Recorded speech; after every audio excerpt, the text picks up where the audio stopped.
بسم اللہ الرحمن الرحیم۔ شرح دعائے مکارم الاخلاق۔ وانتہی بنیتی الی احسن النیات وبعملی الی احسن الاعمال۔ خدایا میرے عمل کو منتہی کرو، اختتام دو بہترین اعمال پر، یعنی مجھے کامیاب کرو، میں بہترین عمل انجام دوں۔ ہم نے کافی ساری چیزیں آپ کی خدمت میں عرض کی، بس ایک بات رہ گئی ہے اعمال کے حوالے سے، یعنی اے خدا مجھے کامیاب کرو کہ میں احسن عمل انجام دوں۔ ہم اعمال تو بہت سارے کرتے ہیں، لیکن احسن عمل کا مطلب کیا ہے؟ دیکھیے، دو طرح کے عمل ہیں۔ ایک مرتبہ ایک عمل عمل حرام ہے، ایک مرتبہ ایک عمل عمل حلال ہے۔ مثلا سچ اور جھوٹ، یہ دو عمل ہیں، دو ایکٹیویٹیز ہیں۔ ان میں سے ایک ایکٹیویٹی اچھی ہے، ایک جو عمل ہے وہ برا ہے۔ تو اس پہ تو واضح ہے کہ اس میں کوئی شک کی گنجائش بھی نہیں ہے۔ مثلا اگر کوئی جھوٹ بولتا ہے تو یقیناً اپنے جھوٹ پہ پشیمان ہے، ایون اگر پشیمان نہ بھی ہو تو اسے یہ تو پتہ ہے کہ یہ عمل جو ہے برا ہے۔ تو اس میں کوئی شک کی گنجائش نہیں ہے جب ایک عمل برا ہو ایک عمل اچھا ہو۔ امام کی مراد یہ نہیں ہے یہاں پر کہ خدا مجھے احسن اعمال، امام نے یہ نہیں کہا خدایا مجھے کوئی اچھے عمل کرنے کی توفیق دے، احسن عمل یعنی بہت اچھے عمل کرنے کی توفیق دے۔ تو یہاں پر یعنی دو کام اچھے ہیں، ان دو کاموں میں سے جو بہت اچھا کام ہے خدا وہ کام کرنے کی مجھے توفیق دے۔ یہاں حرام اور حلال کی بات نہیں ہو رہی ہے، یہاں بات ہو رہی ہے کہ دو اچھے کام ہیں، مثلا دو حلال کام ہیں، دو مباح کام ہیں، یا دو مستحب کام ہیں۔ تو ان دو کاموں میں سے جو مستحب ہیں ان دونوں میں سے جو بہتر ہو، کہ ہم کہیں کہ امپورٹنٹ اینڈ موسٹ امپورٹنٹ، یعنی ان میں سے جو بہتر ہے وہ کام کرنے کی مجھے توفیق دے۔ اس کو ایک مثال سے سمجھاتا ہوں۔ امام کے ایک صحابی ہیں جن کا نام ہے مزارم، چھٹے امام کے صحابی ہیں۔ تو امام کو بلاوا آیا منصور کی طرف سے۔ منصور آپ کو پتہ ہے بہت بڑا ظالم گزرا ہے، ایک ظالم حاکم گزرا ہے جنہوں نے اہل بیت علیہ السلام پر، سادات پر بہت ان کو تکلیفیں دیں۔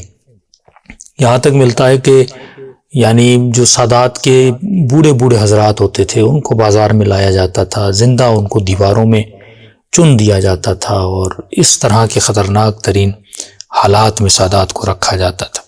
تو اب ظاہر امام جب ان کی دربار میں جاتے تھے تو یقیناً پیچھے جو اصحاب ہوتے تھے وہ پریشان ہوتے تھے کہ یہ ملعون کہیں امام کو تکلیف نہ پہنچائے۔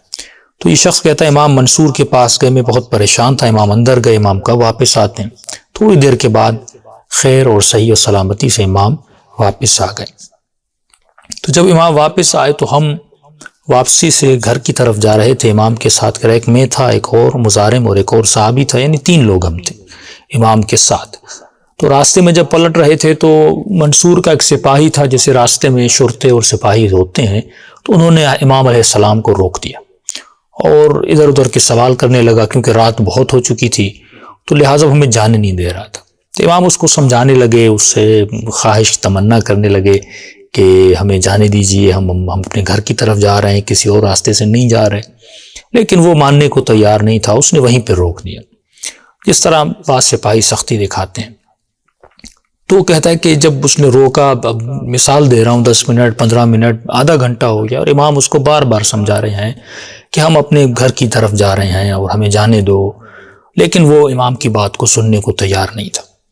تو کہتا ہے اتنے میں نے جو دوسرے ساتھی تھے، میں نے اس ساتھی کو کہا کہ ہم اس بدتمیز بددہن کی زبان کو بند کیوں نہیں کر دیتے؟ تو میں لفظ قلب استعمال کیا، یہ کتا جو امام کی اتنی بہترامی اور بھونک رہا ہے امام کے سامنے، ہم اس کا منہ کیوں نہیں بند کرتے؟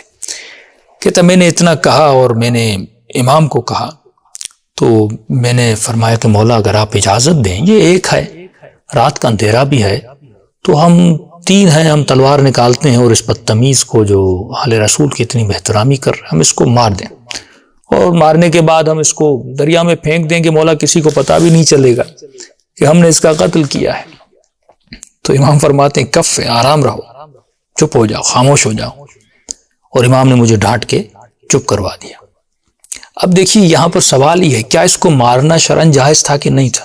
اب ظاہر جو اہل بیت کی بہترامی کرے، جو اتنا ناسبی ہو اور اس حاکم کے زیر نظر ہو اور امام کو روک کے رکھے تو یقیناً اس کا قتل جو ہے وہ جرم نہیں تھا۔ امام نے یہ نہیں کہا کہ اس کو مارنا حرام، امام نے کہا خاموش ہو جاؤ، خاموش ہو گیا۔ پھر امام اس سے بات کرنے لگے، اس کو سمجھانے لگے، لیکن وہ ضدی آدمی سمجھ نہیں رہا تھا۔ امام وہیں پر رکے رہے تو کہتا یہاں تک کہ آدھی رات گزر گئی اور ہم وہیں پر رکے رہے اور امام اسے سمجھاتے رہے۔ آخر کار وہ تھک گیا، بالکل وہ تھک گیا، تو اس نے پھر ہمیں جانے دیا۔ کہتے جانے دیا، ہم پہنچے امام کے گھر تو امام نے فرمایا مظاہرے میں ایک بات جان لیں، کبھی کبھی انسان خود کو چھوٹی ذلت سے نکالنے کے لیے خود کو ایک بڑی ذلت میں ڈال دیتا ہے۔ یہ عربی کا لفظ ہے، یا یہ کہوں انسان کبھی کبھی خود کو ایک چھوٹی پریشانی سے نکالنے کے لیے ایک ایسا کام کرتا ہے کہ وہ ایک بہت بڑی پریشانی میں مبتلا ہو جاتا ہے۔ ہاں اگر ہم اسے مار بھی سکتے تھے، اس کو پھینک بھی سکتے تھے، لیکن احسن عمل کون سا تھا؟ اس کو مارنا بہتر تھا یا وہاں پر صبر کرنا بہتر تھا؟ اب دیکھیے اہل بیت کی زندگی اگر ہم اپنی پریکٹیکل زندگی میں اپنائیں، میں اس لیے کہتا ہوں کہ ایک مرتبہ ہم ٹی وی پر پروگرامز پہ نماز کی تعریفیں، روزے کی تعریفیں، صاحب ایمان بن جاؤ ان کے لیے جنت ہے، لیکن آج تک ہم نے غور نہیں کیا ہم صاحب ایمان بنے تو کیسے بنے، ہم اپنی عبادات میں یہ لذتیں حاصل کریں تو کیسے کریں۔ میری نظر میں، میری نگاہ میں، اللہ کی نگاہ میں، اہل بیت کی نگاہ میں بھی ایسا ہی ہے۔ دنیا کی سب سے بڑی قیمتی چیز آپ کو پتا ہے وہ سکون ہے۔ آج لوگ میسیجز کرتے ہیں مولانا سکون نہیں ہے، سکون نہیں ہے۔ خود بڑے بڑے علماء، ہم جیسے لوگ بھی پریشانی کے عالم میں مبتلا ہیں۔ اللہ سب کچھ دیتا ہے لیکن ہم میں سکون نہیں ہوتا، اس لیے کیونکہ ہم وہ دقائق، وہ ظرائف جو اہل بیت کی زندگی میں ہیں ان کو ہم نہ سوچتے ہیں نہ سمجھتے ہیں۔ تو احسن عمل یہ اہل بیت کی، ہم دعا مکارم الاخلاق کو ہم دعا سمجھ کے پڑھ لیتے ہیں، لیکن دیکھیں ہم کب سے اس کی شرح کو بیان کر رہے ہیں، بہت کم لوگ ان معارف تک پہنچتے ہیں۔ اور یہ چیزیں جو میں آپ کی خدمت میں عرض کر رہا ہوں، یہ ہم تو مترجم ہیں، آپ کے سامنے صرف ترجمہ بیان کر رہے ہیں۔ یہ بہت بڑے استاد اخلاق ہیں، اللہ نے بڑی توفیقات میں ہماری اضافہ فرمایا کہ ہمیں ان کی شاگردی کا شرف ملا، اور یہ سارے مطالب انہوں نے ہمیں پیش کیے یا دیے، تو ہم تو صرف ترجمہ کر کے آپ کی خدمت میں عرض کر رہے ہیں۔ تو یہ مطالب جو اہل بیت کی دعاؤں سے، ان کی شرحوں سے نکلتے ہیں عزیزان محترم، یعنی ایک معصوم کا کلام، اس کے اندر خزانے چھپے ہوئے ہیں۔ اے خدا مجھے احسن عمل کرنے کی توفیق، اب ابھی تک ہمیں یہ نہیں پتا احسن عمل کیا ہے۔ تو امام یعقوب فرماتے ہیں ان الرجل یخرج من ظل الصغیر فیدخلہ ذلک فی ظل الکبیر۔ کبھی کبھی انسان ایک چھوٹی سی ذلت، پریشانی سے خود کو نکالتا ہے، اور اس کے نکالنے کے لیے کچھ کرتا ہے، اور اس کے نتیجے میں کیا کرتا ہے، خود کو ایک بہت بڑی پریشانی میں ڈال دیتا ہے۔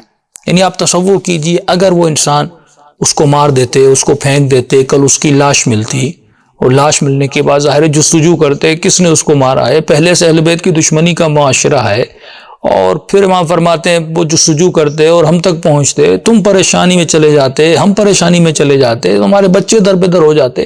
یعنی ایک چھوٹی سی پریشانی کے نکلنے کے لیے اگر تم یہ کرتے اور خدا نخواستہ کل ہم ایک بہت بڑی پریشانی میں چلے جاتے۔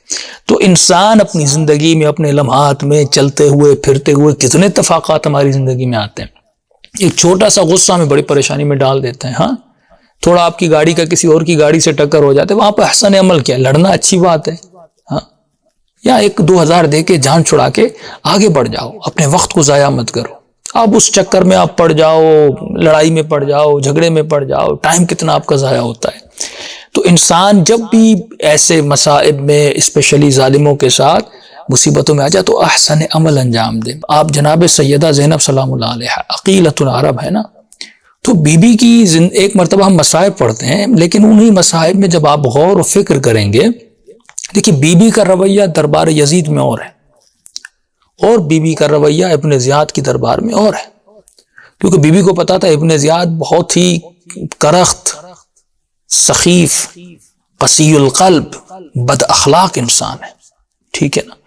تو اس وقت جب یہ ملعون مخاطب کرتا ہے اور کہتا ہے کہ یہ ابن سعد، یہ زین العابدین امام کا نام لیتا ہے کہ علی ابن الحسین یہ زندہ کیسے، جب میں نے کہا تھا ان کا ایک بھی مرد زندہ نہیں رہنا چاہیے، یعنی 6 مہینے کے بچے کو بھی شہید کر دیا نا۔